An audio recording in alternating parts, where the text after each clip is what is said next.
Well, that's your thing, right? I'm a psychological type of people. You're absolutely right. You know, that's things I cannot discuss on a public video. You guys will have to contact me privately for this. Myth number 5, expats are always double taxed in France. Oh, that's a myth. Hello guys, and welcome to French Tax Online. Today, I will do a question and answer about the myth on the French taxation system. This is the part 1, and then we'll do a part 2 a bit later. Let's go. Welcome everyone, and let's dive into the fascinating world of French taxes. All jokes aside, of course. So, Jero, can you start by telling us why you think there are so many myths surrounding French taxation? I'll tell us because we have a lot of taxes, and the system itself is not so simple, but it's mainly about the fact that we pay a lot, the French, and we've got lots of different taxes. You know, there is tax on pretty much everything.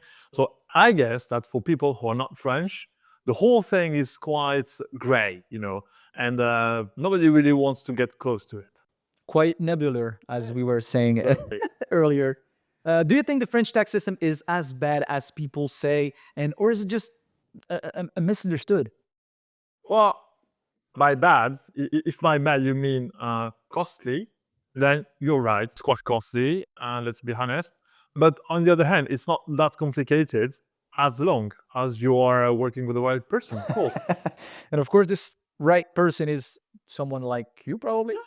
For example, yeah. So let's dive in with the first myth. So the first myth is, I really want to agree with that, but you are the expert here. But the first myth is France is the most heavily taxed country in the world. So one of the first question here is, this is something we hear all the time. Is there any truth to it, or is it just blown out of proportion? Well, I think there is a misunderstanding about France and the taxation system, especially about income tax. Okay. People think we have the worst income tax in the world, which is absolutely not true. The real problem we have is the social charges. Actually, income tax itself is like a tax bracket, just as lots of countries have.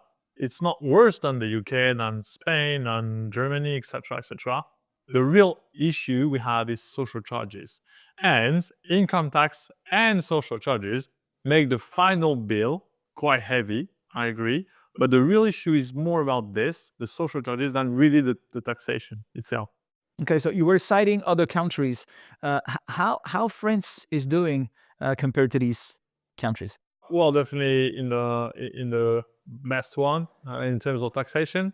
So yeah, with the northern countries, pretty much. But Spain is not much better, for example. So when you say best countries, you mean the top tier of heavily taxed Yeah. countries, right? Okay. So France is one of the most heavily taxed countries in the world. That's true. But on the other hand, you've got some different ways to avoid, escape, or not to pay for everything if you're smart and if you have the right advisors. And again, I think that we do have one of the right advisors. I mean, you're not going to say it, but I'm saying it for you.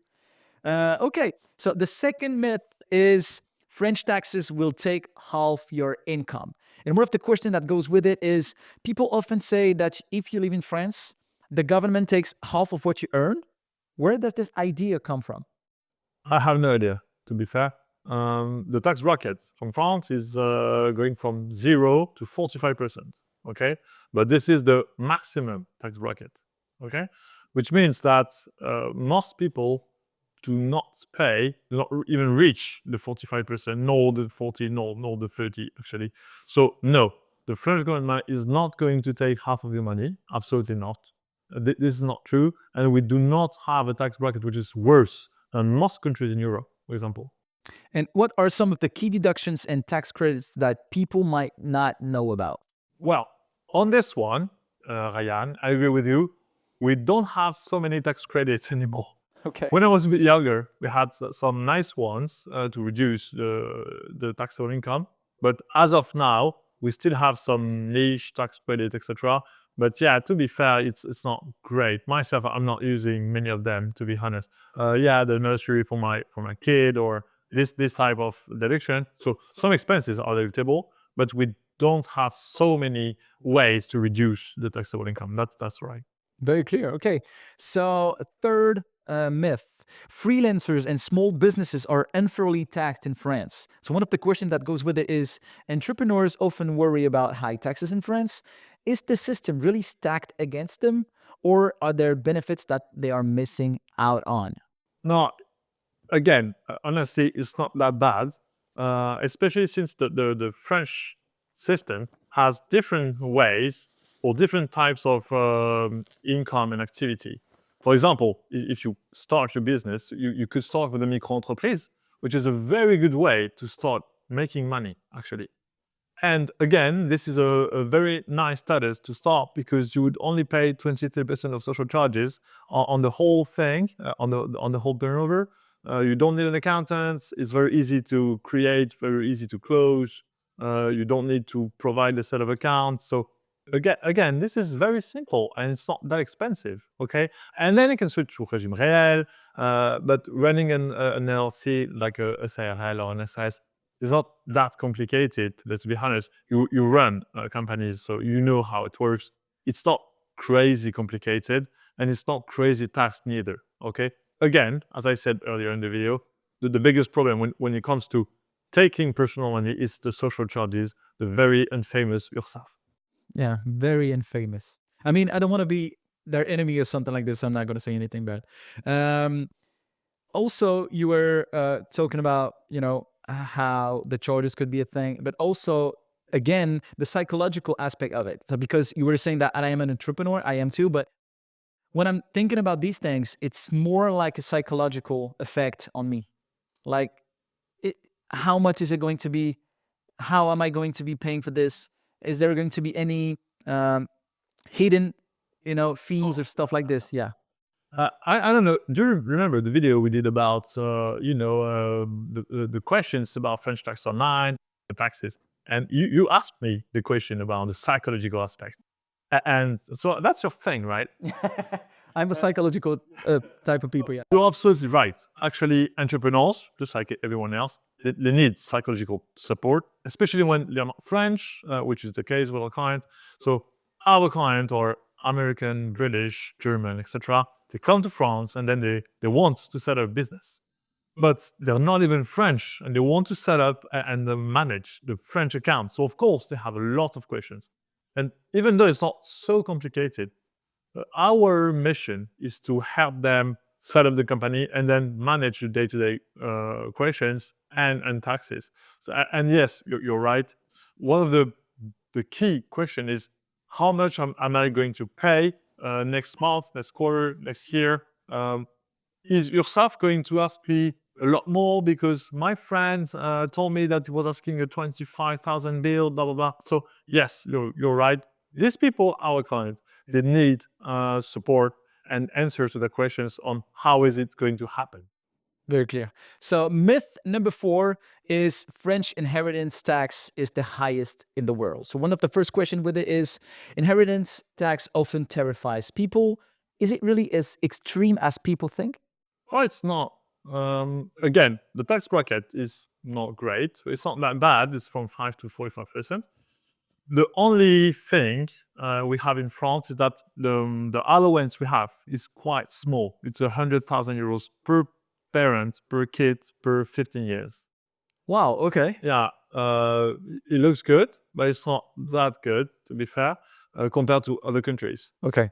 For example, in Germany, it's 400K. In the US, it's 12.3 million.